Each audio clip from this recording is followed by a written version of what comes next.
It is not often a team takes a running back in the first round. It is even more rare to take them with a top 10 pick. But Ashton Jeanty was thought to be that dude coming out of Boise State. And what we're hearing is he is that guy, selected by the Raiders 6th overall in this year's draft. Again, something that is very rare when you take a look at running backs selected in the top 10 since 2016. And the thing that coaches are praising him on right now, his coachability, wanting to embrace Pete Carroll's dynamic style, wanting to be better and ready to hit the field come September 7th. It is time for our eye on the Las Vegas Raiders, a team that is probably going to be the most drastically different this season than last season here, because you have a new head coach, you got a new quarterback, a new front office, but two guys who are not new because we love them. John Breech, Kyle Long here. Kyle, I'm going to start with you. Hearing that this team is so excited about Ashton Jeanty's coachability, why is that exciting to this team? Well, I think it's not something that's a surprise to these guys. They know these players inside and out during the draft process and scouting process. So they knew the kind of guy that they were going to get with his background. But when you have that kind of talent and you couple it with the ability to be coached and the willingness to get better day in, day out and be a good dude, great things happen. And so much of their offense is going to be predicated on his production and his ability to be the dynamic threat that we saw in college. So for the Raiders, this is great news. And for Raiders fans, obviously, you're going to be able to develop an identity offensively with a guy like Ashton Jeanty. Yeah, and the other part is here, look, Ashton Jeanty was a superstar in college. Maybe there are several instances you'll see a superstar kind of come in the NFL. Maybe they aren't so coachable. Maybe they have a big head, but clearly that is not the case here. And another reason it's huge that he's very coachable is because he is going to be a big part of the offense, as Kyle just alluded to. If he's going to be getting the ball a lot, you want to make sure that he listens to his coaching and that he knows what he's doing out there, especially since he is a rookie, because there is a lot to learn. You got to learn the playbook. You've got to know what you're doing. It's not just carrying the football. You got to do pass blocking. So there's all of these things Ashton Jeanty has to learn before that first regular season game in September. So this is exactly what you want in your first-round rookie, is that he is coachable. I will say, look, I had the pleasure to cover Ashton Jeanty a number of times. I talked to his head coaches, offensive coordinator, running backs coach, and they all said, look, he knows everything there is to know, but he always wants to come in and just tear apart his game to find out the littlest things there are to fix. Looking at this team overall, guys, we get Pete Carroll coming into town. We've watched him so long with the Seahawks there. We know his style. Kyle, what are your expectations for him with the Raiders? Do you think it's going to be similar to what we saw in Seattle, or somewhat of a new Pete Carroll-led team? Well, I will liken it to Jim Harbaugh's immediate impact on the Los Angeles Chargers. The word that got thrown around a lot last year was culture. Another word that was synonymous with the Chargers was toughness. And I think you're going to get a lot of that with this Las Vegas Raiders team. And it's funny, it's a juxtaposition, because Pete Carroll is this exuberant, big personality, but then his teams are dead serious and they play football the way it's supposed to be played. But you go to their training camps and, it's a player-friendly training camp. A lot of this stuff points towards, well, it's not going to be a very tough football team. That's what we've seen from Pete Carroll's team. So I expect to see more of that this season. Competitive, tough, smart football team. Yeah, and when Pete Carroll showed up to that first practice in Las Vegas chewing bubble gum, you knew it was going to be a lot like his stint in Seattle, because no one loves chewing gum more than that guy. And when you look at what Pete Carroll has done really in his NFL coaching career, he has thrived in his first year in a new organization. We saw it all the way. Let's go back to the mid-90s when he took over that Patriots job in 1995. New England made the playoffs. In 2010, he took over a Seahawks team that had just come off 2 years where they won 5 games or less. What'd he do? He led them to the playoffs. That was the game where they had the Beastquake year, upset the Saints. And this is what Pete Carroll does. He makes an impact right away. And the other part is, we can already see him starting to mold this franchise. He went out and he got a quarterback he's familiar with in Geno Smith.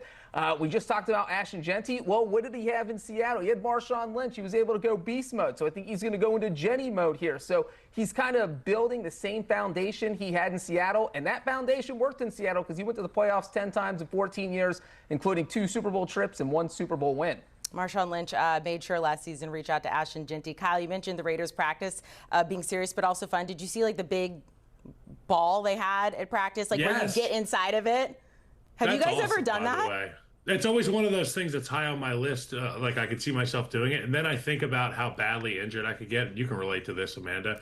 It's something I would rather watch my friends do than me do. That was not nice. I was so excited. I was gonna try to find you one and get you one and have you roll around our parking lot. Not anymore, I'm good. Kyle. There's a couple producers I'd like to put in the old bubble and send them around the parking lot a couple times. A couple laps in the parking lot. Okay, all right. I'll take names after this. I appreciate that. Let's stick with this Raiders team for a second, though.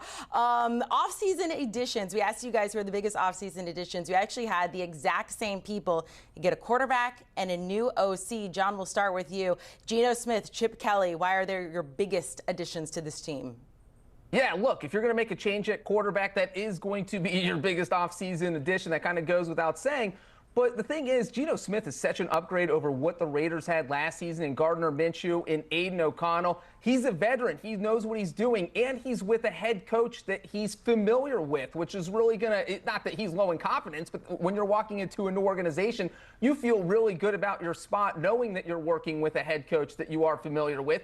And then you have Chip Kelly thrown in here, too, which I think is a great hire. We've seen him when Chip Kelly is an offensive coordinator. He's been great. Struggled a little bit as a head coach at the college level and the NFL level. But when he only has to worry about calling the offensive plays, he really turns things up a notch. And when you look at Chip Kelly, has historically done on offense, that guy loves to run the ball, kind of spreads things out and makes you think he's going to pass, but it's really based on the run game. That's why you bring Ashton Jeanty in there. So Geno Smith isn't going to have to carry the load. They're just going to be smart, accurate throws, and that's what Geno Smith gives you. So the Raiders could certainly be good with Chip Kelly calling the plays and Geno Smith throwing the passes. So many new faces for this Raiders team. They did lose some notable names, though. Kyle, who did they lose that you wish they could have kept? I'm going to give you the loss that they had, but I want to point out something that Breech was talking about. 12 personnel, Chip Kelly, 2 tight ends, 1 running back. They're going to live in it. Okay, my biggest loss for the season is going to be Robert Spillane, the New England Patriot, the linebacker. He wore a C on his jersey for the Las Vegas Raiders, set the tone, plays the game the way it's supposed to be played. I mean, look at this guy. That's a Raider if I've ever seen one. But he's not a Raider anymore. That's a huge loss. They're going to have to find a way to fill that hole in the middle of the field. With Wilkins and Crosby up front, eating faces off, you're going to need somebody on the second level when they run away from those 2 guys up front. Yeah, and I'm going to stay on the defensive side of the ball here with Trevon Merrick. They lost the linebacker right there. They lost the safety. And when you look at Merrick, he's one of those guys where the Raiders drafted him. And when you're trying to build a foundation for a good team, you're usually the guys you hit a home run on the draft, you keep them. You sign them to an extension. You get them that second contract. That didn't happen here. He ended up leaving Las Vegas, and that's a big hit because on paper, the biggest weakness the Raiders probably have right now is in their secondary. They did attempt to replace him by bringing in Jeremy Chin. They also need some cornerback help. But the one thing I will give the Raiders is the benefit of the doubt here, because if anybody knows how to kind of mold a secondary into place, it is Pete Carroll. We know what the Legion of Boom did during his early years in Seattle. So if he's trying to recreate something, I'll go along with it. But I do feel like Merrick's a big loss for that secondary. Let's get some schedule predictions. Dismal record last season. They were 4-13, haven't had a winning record since 2021. That was the last time they went to the playoffs, although they lost in the wild card round. Kyle, how do you think the Raiders are looking this season when it comes to their schedule? I'll preface this by saying it's a very tough schedule. You know, no gimmies in the National Football League. I'm going to go 7-10 for the Las Vegas Raiders, and I think it's a group that's going to form an identity, and they're going to have success and be in a lot of ball games this year, Breech.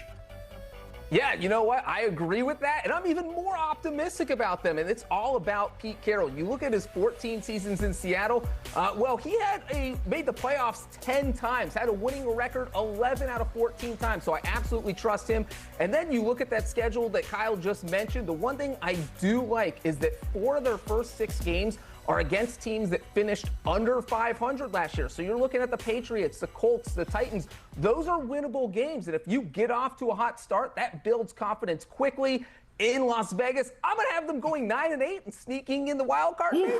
Okay, I was about to say, are we getting into the playoffs? Kyle, obviously not. Maybe the following season, though. Look, the AFC West is very hard. Breech a little bit more positive on that front when it comes to the Raiders. Guys, we appreciate it. Kyle, I'll find you the big bouncy ball thing, whatever. We got to figure out the name of that thing.